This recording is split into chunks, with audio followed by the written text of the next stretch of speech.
बिजली पासी का नाम 10 बार लेने का काम किया अपने भाषण में। कितनी बार? 10 बार लेने का काम किया।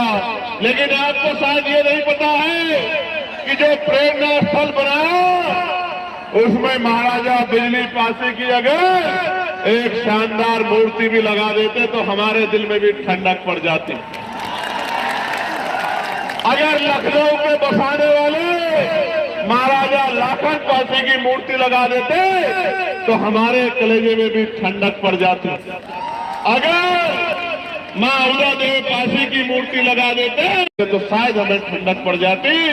लेकिन हमारा पेट तो सिर्फ बातों में भरा जा रहा है और ये आज से नहीं हो रहा है मेरे लोगों, ये आजादी से पहले भी और आजादी के आज बाद जो राजा महाराजा की जो शास्त्रों की संतानें हैं और आज इस आजाद भारत में गुलामी का जीवन जीने के लिए मजबूर हो रखी है क्योंकि राजकाज में इनकी हिस्सेदारी नहीं है।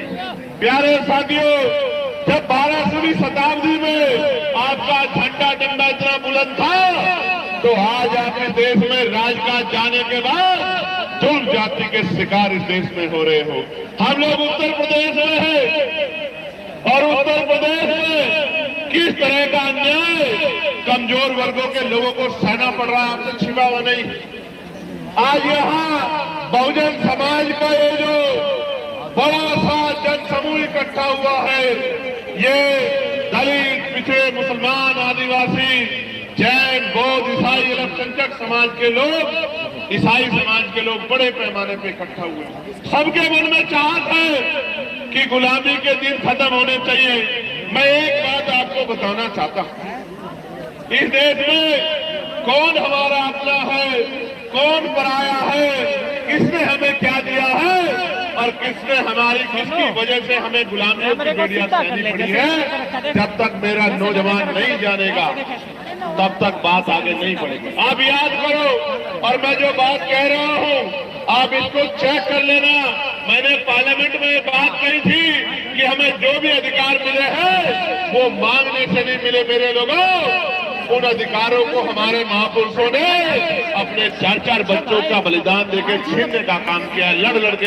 मैं इसका एक उदाहरण को जो मंच पे आसीन है और समस्त बहुजन पदाधिकारी के जो यहाँ पे आज इस विशाल मैदान में एकत्रित होकर बहुजन संकल्प महारैली को सार्थक बनाया है।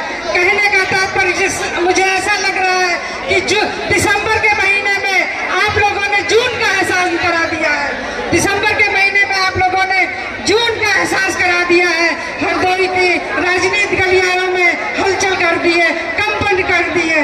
इसी क्रम में मैं यही कहना चाहूंगी कि आप लोग जो बहुजनों की बात करें उनका समर्थन करिए। संसद में अधिक से अधिक चुन के अपने ही समाज के, बहुजन समाज के लोगों को भेजिए ताकि हमारी वहाँ पे बात सुनी जाए। आजकल सामंतवादी सोच के लोग जो बड़े संस्थाओं में बैठे हैं, वहाँ पे चाहे हमारे अधिकारी हो, चाहे हमारे बच्चे पढ़ने वाले हो, सबके साथ अन्याय हो रहा है। उनको सबसे बड़ा अन्याय मेरे साथ ही हुआ है।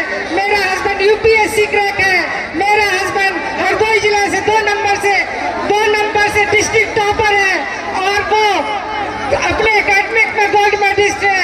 लेकिन ऊंची संस्थाओं में बैठे मनुवादी लोगों ने क्या किया है, उनको एनएफएस घोषित कर दिया।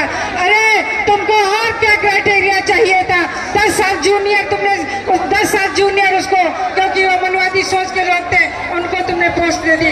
खैर कोई बात नहीं, मैं अपनी लड़ाई अकेले लड़ूंगी क्योंकि जब जो संघर्ष करता है वही जीतता है। और मैं इस मनुवादी सामंतवादी सोच को यही कहना चाहूंगी कि हमें उदय देवी, फूलन देवी, लक्ष्मीबाई बनने पे मजबूर नहीं करो। मैं हरदोई की लेडी पासीटान के नाम से विख्यात हूँ। मैं अपनी लड़ाई खूब अच्छी तरीके से लड़ना जानती हूँ और बहुत सी महिलाओं का मैं नेतृत्व करती हूँ, मुझसे प्रेरणा लेते हैं। इसी क्रम में मैं अपनी स्वरचित एक कविता कहना चाहूंगी कि ना मैं अपना हूँ, ना मैं अपना हूँ, ना कोमल हूँ, ना बेचारी हूँ, ना अपना हूँ, ना कोमल हूँ, ना बेचारी हूँ। आधुनिक भारत की मैं शस्त्रधारी नारी हूँ, आधुनिक भारत की मैं शस्त्रधारी अधिकारी